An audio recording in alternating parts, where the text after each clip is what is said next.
Hello everyone, and welcome to another video.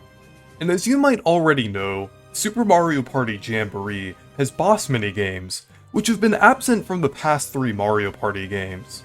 It's great to see them back, since they were a staple of Mario Party from DS onwards, and even to some degree before that with final bosses.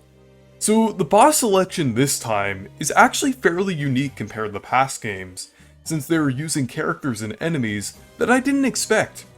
Since I'm happy about the bosses returning, I think it would be fun to rank them, since I really like the selection here. So without further ado, let's rank the bosses in Super Mario Party Jamboree. Despite it being pretty basic, Mega Stingy is still a solid boss fight. It basically takes the concept of Mega Goomba's ladder leap from Mario Party 10 and significantly improves upon it. Basically, you jump up the platforms and ground pound onto the Mega Stingy. It's pretty easy, but it can get a bit tricky later in the fight where there are less platforms and regular Stingies flying around. A Stingy is also a very interesting choice for a boss fight, since it's not something that you would really expect considering that the bigger variants of Stingies haven't appeared outside of Mario Maker 2.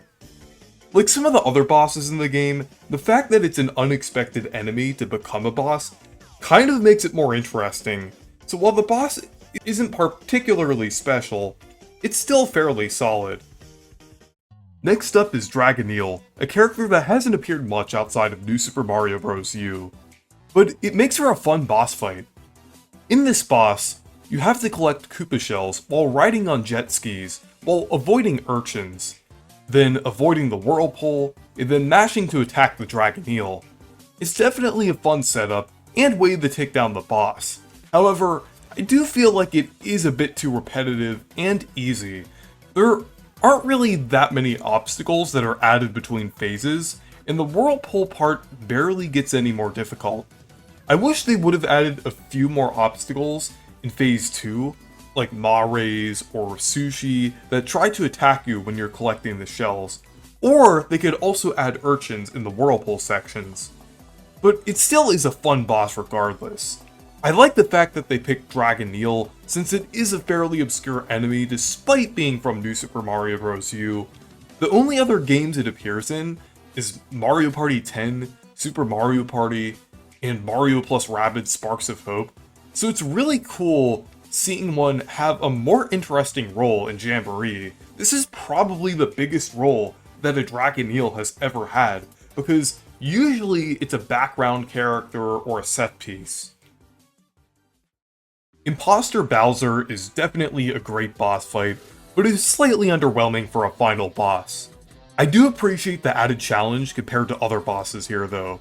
Basically, in this boss, you ride on a floating rocket platform, and you have to charge up the rocket and ram into Bowser. The longer you charge up the rocket, the more points you'll get. There are 2 phases of this boss, one that is a side-scroller, and one where Bowser is directly in front of the players. It is definitely a step up in terms of difficulty, like I said, compared to the other bosses, since Bowser does have more variety when it comes to attacks, and can be tough to dodge sometimes. So, it is a pretty solid boss overall, but my problem with it is that it's kind of generic.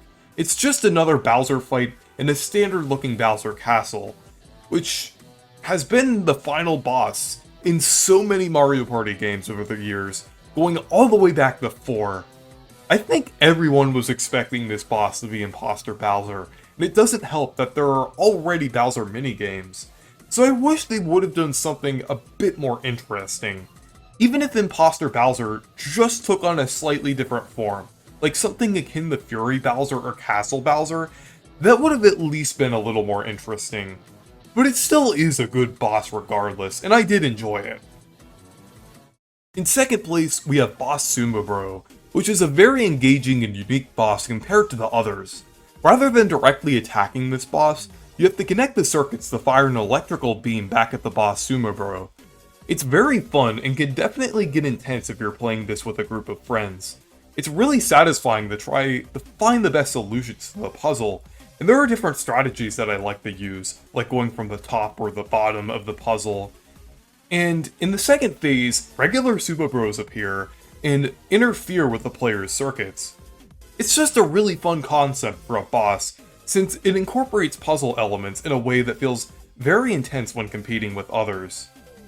The character choice is also pretty interesting as well, since Boss Sumo Bro only appeared in New Super Mario Bros. U and Paper Mario the Origami King before this.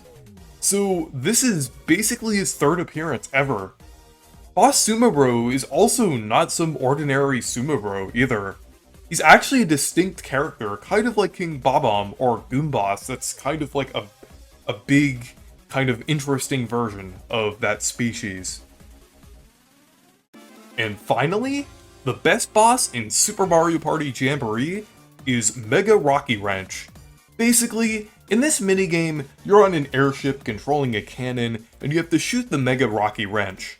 It's a very simple concept, but it works incredibly well.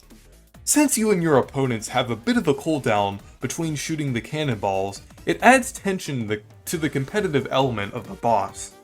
On top of that, you have to try to see which manhole the Mega Rocky Wrench pops out of, and sometimes regular Rocky Wrenches pop out to throw you off.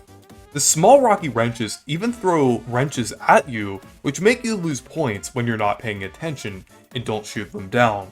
In the Mega Rocky Wrench, throws a giant wrench that targets everyone in the final phase. While the gameplay is great, the presentation is amazing as well. The Rocky Wrenches use their new design that originated in the Mario Kart 8 Deluxe Booster Course Pass last year, and they look really good, since this is the first time we got a high quality model of this design.